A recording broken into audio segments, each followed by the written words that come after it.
Assalamu alaikum warahmatullahi kawo. Wa alaikum salam. Ina wuni kawo, ina gajiya. Lafiya kalau wallahi. Lawan ne?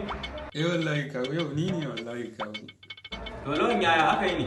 Wallahi kawo, a cikin kuɗi ina nake son dai kawo a sai mun iPhone 11 kawo. iPhone 11? iPhone 11A. Mahaukacin ina ne kai? Ko dai kanka ya fara kwanciya? Yanzu shi kenan ne kuma duk ina ganin yara su Amina.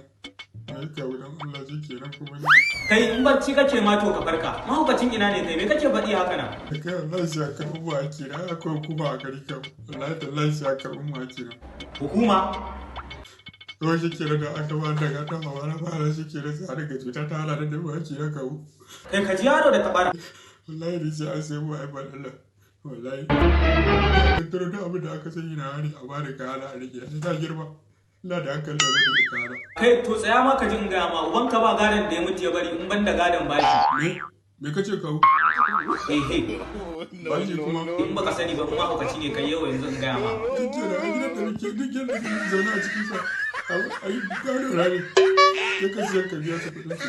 Kai to gidan nan ma in gaya maka a cikin bashi yake. Kan sa yanzu haka gidan nan an ba da notice za a tashi. Kana zan tashi za mu yi ma daga gidan an ba da notice.